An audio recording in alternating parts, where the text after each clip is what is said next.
বিসমিল্লাহির রহমানির রহিম। আজকে আমাদের সবক শুরু হলো কওলুহু আলা মান আরসালাহু, এখান থেকে।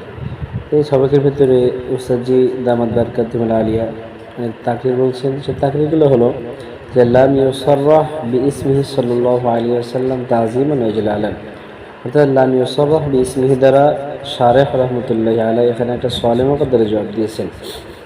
সওয়ালে মুকদ্দারটা হলো যে আমরা দেখতেছি যে তারিফের ভিতরে আল্লাহ তাআলার নাম সলাতের উল্লেখ করছে, আলহামদুলিল্লাহ, এখানে আল্লাহ তাআলার নাম উল্লেখ করছেন। কিন্তু সলাত এবং সালামের মধ্যে এসে রাসূলুল্লাহ সাল্লাল্লাহু আলাইহি সাল্লামের নাম সলাতান উল্লেখ করেন নাই।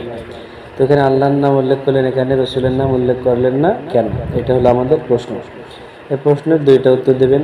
প্রথম উত্তর হলো যে তাযীমান ওয়া ইজলালান, অর্থাৎ তাযীম এবং বুজুর্গের কারণে রাসূলুল্লাহ সাল্লাল্লাহু আলাইহি সাল্লামের নাম এখানে উল্লেখ করেন নাই। দ্বিতীয় নম্বর উত্তর দিয়েছেন মুসান্নিফ রাহমাতুল্লাহি কিতাবে যে ওয়া তামবিহান আলা আন্নাহু ফিমা যুকিরা মিনাল ওয়াসফি বিমারতাবাতিন লা ইয়াতাবাদারু যিহনু মিনহু ইলাইহি, অর্থাৎ ইবারতের সারমর্ম কথা হলো যে দ্বিতীয় জবাবটা দিতেছেন মুসান্নিফ রাহমাতুল্লাহি আলাইহি যে এমন একটা নামকে এখানে উল্লেখ করছেন, এমন একটা শব্দ যে শব্দ বা নামের দ্বারা শুধুমাত্র রাসূলুল্লাহ সাল্লাল্লাহু আলাইহি সাল্লামের উদ্দেশ্য হয়, সিফাতি নাম দ্বারা। সুতরাং এই জন্য এখানে সিফাতি নামে নিয়ে আসছেন, আল্লাহ রাসূলের নাম নিয়ে আসেননি। তো এই দুই প্রশ্নের উপরে আমাদের দুইটি এশকাল আসে। প্রথম এই দুই উত্তরের উপরে আর কি আমাদের দুইটা এশকাল আসে। অর্থাৎ প্রথম উত্তরের উপরে যে তাযীমান ওয়া ইজলালান বলতেছে আল্লাহ রসুলের নাম যদি তাযীমই হয় তাহলে আর রসুলের থেকে তো আল্লাহ তাআলা বেশি তাযীমের উপযুক্ত। তাহলে আল্লাহ তাআলার নামটা এখানে নিয়ে আসলেন আর আল্লাহ রসুলের নাম তাযীমান নিয়ে আসলেন না, বিষয়টা কেমন হয়ে গেল?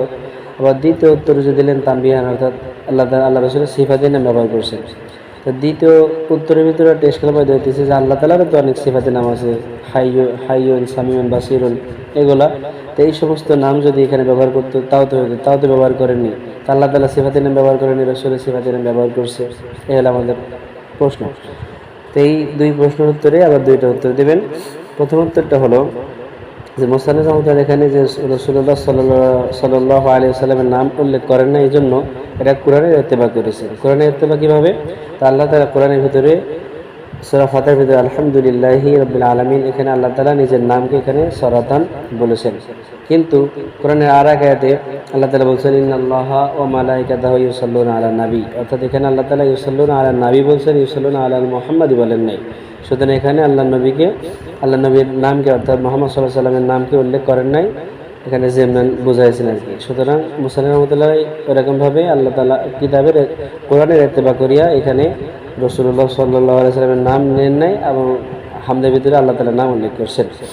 দ্বিতীয় প্রশ্নের উত্তর এখানে বলা হবে বা মুসান্নিফ রাহমাতুল্লাহি বলতেছেন যে আমাদের দ্বিতীয় প্রশ্নটা ছিল যে আল্লাহ তাআলা তো অনেক সিফাতি নাম আছে, সেগুলো নিল না কেন? তা বলতেছে যখন কোনো জিনিসের কোনো শায়ের দুইটা দিক হয়, বা যখন কোনো শায়ের জন্য একটা কায়দা আছে, যখন কোনো শায়ের দুইটা সুরত হয় এবং উভয়টা সহি হয়, তো যে কোনো একটাকে ইখতিয়ার করা এবং যে কোনো একটাকে ছেড়ে দেওয়া এটা কোনো দোষের বিষয় না। এই জন্য মুসান্নিফ রাহমাতুল্লাহি এখানে যেহেতু রাসূলুল্লাহ সাল্লাল্লাহু আলাইহি সাল্লামের উভয় নাম উল্লেখ করা বা না করার ভিতরে উভয়টার ভিতরে আমাদের কিছুই, অর্থাৎ যদি নাম উল্লেখ করে তাহলে তাবাররুক এবং তামায়ানার অর্থাৎ বরকতের বিষয়, এবং যদি নাম উল্লেখ না করে তাহলে তাজিম হয়।